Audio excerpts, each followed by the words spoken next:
Yo, whether you watching this from Facebook, Twitter, click the link in my Instagram, moviepilot.com, or YouTube itself. What up, bro?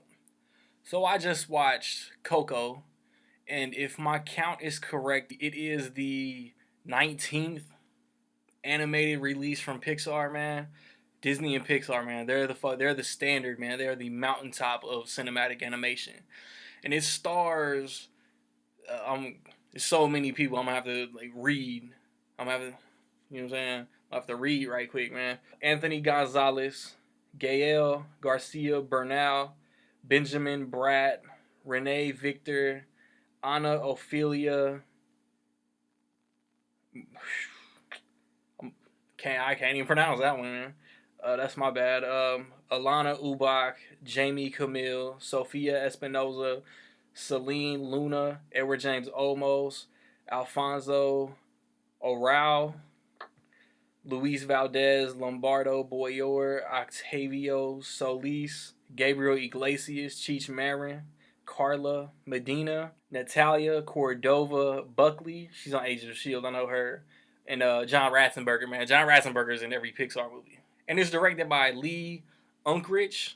He also directed Toy Story 3, which is my all-time favorite Pixar movie. I look at Pixar movies now like comic book movies. I want to be so vague in the plot description that I don't want to spoil anything. You got the little boy, the main character, Miguel, and his family. Well, it starts off explaining his family's backstory, and he kind of goes against the grain. He has this passion that, if you've seen the trailers, you know what I'm talking about, that is forbidden within his family.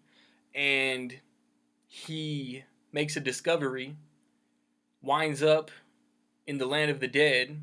That's where all the skeleton creatures and stuff come from.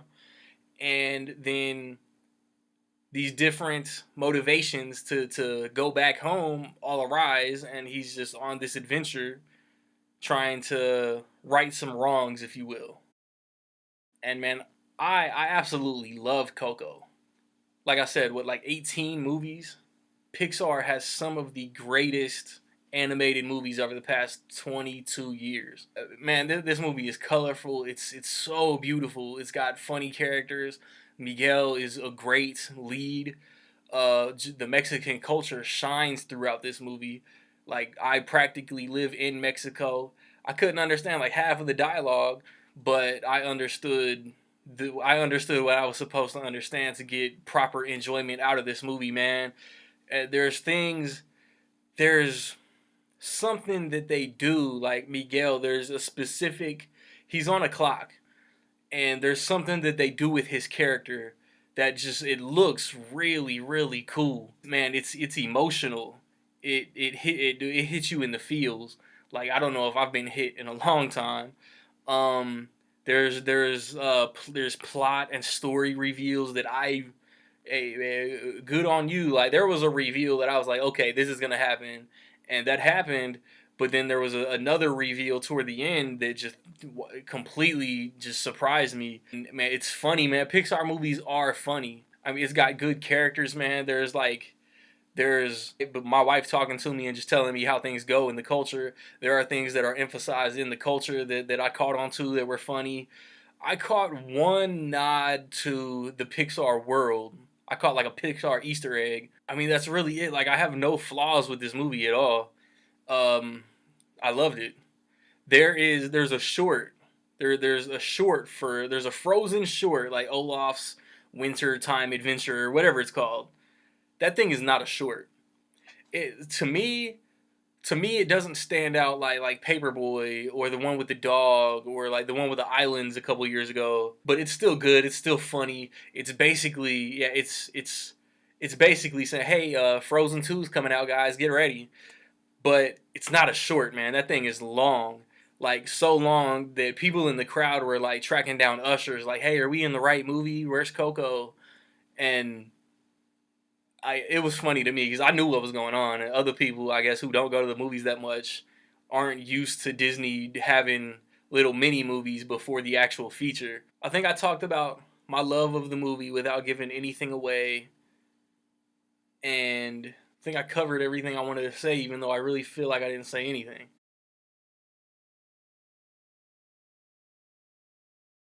So, with all that being said, man, in my opinion, Coco is dope as fuck. This is going to be, if people don't already consider it, a new Pixar classic, up there with the likes of Toy Story, Monsters Inc., Finding Nemo, The Incredibles, Wall-E, Up. It's in that boat, man. I was just talking to one of my brothers. Pixar's released like 19 cinematic theatrical releases. They've got a good 7 or 8 5 out of 5 movies. Have you seen Coco? What did you think of it, man? Positive, negative, somewhere in between, man. Let me know. If you want to get a shout out in my next movie review, it could be, uh, dude, I don't know. Like, let's just say it's Star Wars, because I don't know anything that could possibly come to my theater between now and Star Wars, and that's like 3 weeks away.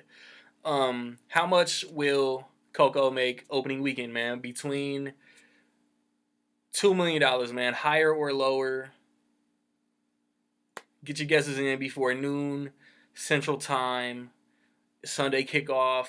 I've recently posted reviews for The Star, for Justice League, for Murder on the Orient Express, Daddy's Home 2, A Bad Mom's Christmas, Thor Ragnarok. Check those out. I got a horror themed movie talk on the page. I'm gonna get y'all a movie talk by the end of November.